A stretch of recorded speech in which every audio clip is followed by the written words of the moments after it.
Fala pessoal, tudo bem? Douglas aqui, mais um vídeo aí na série de Raycasting. Hoje vou continuar exatamente de onde eu parei no vídeo anterior, falando sobre a fórmula de como calcular aquela distância euclidiana. Eu já expliquei no vídeo passado um dos casos, como encontrar a fórmula, e hoje eu vou explicar os casos para quando, naquele algoritmo DDA, o Y ganha. Ou seja, quando o raio bate numa parede, numa face horizontal da parede. Então vamos lá. Aqui, ó, nesses dois casos são os casos onde a gente está interessado. Por quê? Nesse caso de cima aqui é o caso que eu expliquei no vídeo anterior, que é quando o raio bate, quando o raio está indo para cima. Nesse caso está indo para cima e para a direita. Mas se ele estivesse indo para a esquerda, daria na mesma. O que aconteceria é que ele ficaria espelhado aqui, né? Ele ficaria aqui espelhado aqui na vertical. Ficaria um triângulo aqui, assim, onde eu estou desenhando o mouse aqui, ó. Passando o mouse. Ficaria aqui. E as contas seriam exatamente as mesmas. Esse cateto que estaria aqui, por exemplo, ficaria mais ou menos aqui o triângulo, né? Esse cateto aqui seria exatamente igual esse daqui. A conta é a mesma. Então no X não importa se está indo para a direita ou para a esquerda. O que importa é se o raio está indo para cima ou para baixo quando o Y ganha naquele algoritmo. Que nesse caso aqui, no final, para que terminou o algoritmo DDA, a gente sabe que bateu numa parede horizontal porque o Y foi o último que ganhou, né? Porque a gente estava nesse quadrado aqui, amarelo aqui onde estou com o mouse, a gente foi para cima e chegou na parede. Então o Y ganhou ali na última rodada. Então no código aqui, esse hit side, quando o Y ganha, ele fica com o valor 1. Lembra dessa variável que eu coloquei para indicar qual face que o raio bateu, se é horizontal ou vertical? Se o hit side for igual a 1, quer dizer que bateu numa parede, uma face horizontal, em cima ou embaixo. Então existem esses dois casos. Quando o raio está indo para cima, a gente vai bater numa parede horizontal, mas na face de baixo do quadradinho aqui do mapa. Que nem nesse caso aqui, né? A gente bateu na parede, só que como o raio está indo para cima, bateu na face de baixo. Já nesse caso aqui, ó, como o raio está indo para baixo, bateu na face de cima do quadrado da parede, certo? E o que isso tem a ver? Tem a ver aqui nas contas, ó. Como eu expliquei nesse caso aqui, né, no vídeo anterior. A coordenada Y desse ponto onde o raio bate aqui é o allMapPos.y mais 1. Porque o allMapPos.y é essa linha de cima aqui, né? Então essa linha horizontal de baixo aqui é o allMapPos.y mais 1. Já expliquei isso no vídeo passado. E esse cateto de baixo aqui é o pos.y, a coordenada Y dele.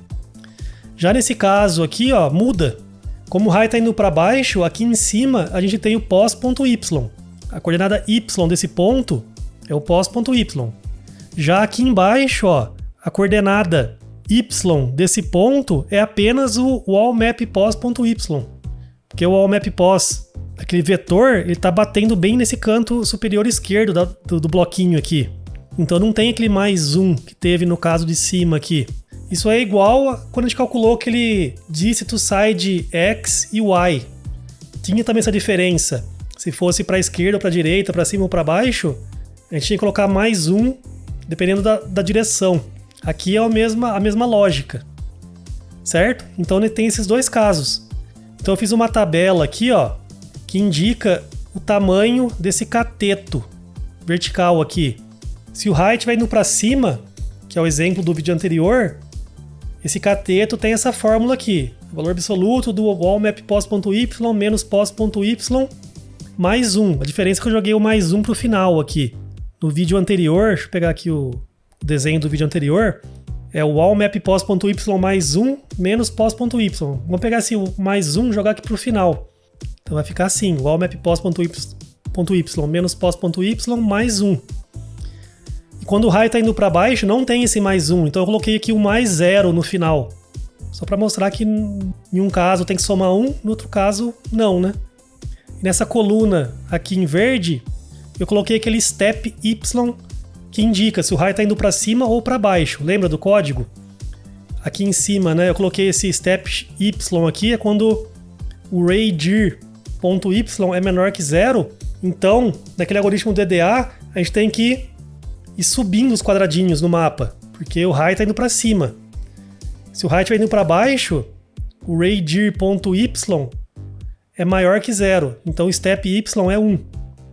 Então, através desse step y e step x, a gente sabe a direção do raio também, né? A gente pode usar o radir, mas pode usar esse step y para saber se o raio está indo para cima ou para baixo. Se tiver menos 1, está indo para cima. Que lembra que o y é positivo para baixo, né, no canvas.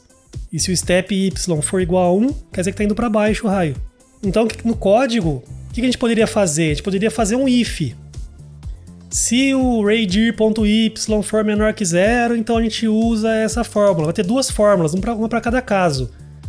Mas, será que a gente consegue fazer uma fórmula só, usando esse step y aqui? Será que a gente consegue trocar esse mais 1 e esse mais 0 usando esse step y para alguma coisa? A gente consegue, ó. Coloquei uma fórmula aqui, ó. Que a gente tem aqui, ó. Se o step y for menos 1, então a gente tem que colocar mais 1 nessa fórmula aqui. Se o step y for 1, a gente tem que colocar 0, certo? A gente tem esses dois casos. Se o step y for menos 1, a gente tem que colocar mais 1 aqui. Se o step y for 1, tem que colocar 0. Então a gente tem essa fórmula, 1 menos o step y dividido por 2. O que essa fórmula nos dá? Se o step y for 1, vai ficar 1 menos 1, que vai ser 0. 0 dividido por 2 vai dar 0, certo? Então se o step y for 1, essa fórmula retorna 0. Então se o step y for 1, retorna 0. Que é o que a gente quer aqui. E se ela for menos 1, vai ficar 1 menos 1, que vai ser 2. Vai ficar 2 dividido por 2, que vai dar 1. Então se aqui for menos 1, o resultado dessa fórmula é 1. Então se for menos 1, o resultado é 1. Então, se a gente pegar essas duas fórmulas e juntar numa fórmula só, e no final aqui, em vez de colocar desse mais 1 ou mais 0, colocar essa fórmula aqui, ó, 1 menos step y dividido por 2, vai ficar assim, ó, que é a fórmula final para o y, que vai ser exatamente a fórmula do vídeo passado, que é essa fórmula aqui, né, que a gente tinha calculado, só que em vez desse mais 1 aqui, a gente vai colocar esse 1 menos step y dividido por 2. Então, quando a gente rodar o algoritmo DDA, depois que terminar, a gente vai ter que calcular a distância euclidiana. Se o y foi o último a ganhar no algoritmo, a gente vai usar esta fórmula aqui, que é a fórmula do y. Mas como a gente sabe que o y ganhou? Aqui no algoritmo, aqui, quando a gente fez esse while num vídeo retrasado aí, a gente tem esse hit side, que ele indica. Se o hit side for 0, quer dizer que bateu na parede vertical, que o x ganhou, né? Se o hit side for 1, então foi o y que ganhou, bateu na parede horizontal. Então se o hit side for 1, a gente vai ter que usar essa fórmula aqui, que é a fórmula do y. Então, no final do algoritmo, se a gente bater na parede horizontal, é essa fórmula aqui. Se a gente não colocar essa formulinha aqui, 1 menos step y dividido por 2, a gente teria que ter um if com dois casos, né? Caso o raio estiver indo para cima, aí é uma fórmula que tem o mais 1. Se o raio estiver indo para baixo, aí não tem o mais 1. Só que para não ter esse if, com essa fórmula aqui, ela junta os dois casos, porque essa step y dá essa informação, se a gente tem que colocar o mais 1 ou não, certo? Então no vídeo de hoje eu vou parar por aqui, no próximo vídeo vai ser a parte do x, quando o raio bater numa face vertical da parede, vai ser praticamente a mesma coisa. Mas para não ficar muito longo esse vídeo, eu vou deixar para o próximo, beleza? Então, se vocês estão gostando da série, se inscrevam, clique no sininho aí e até o próximo vídeo. Abraço!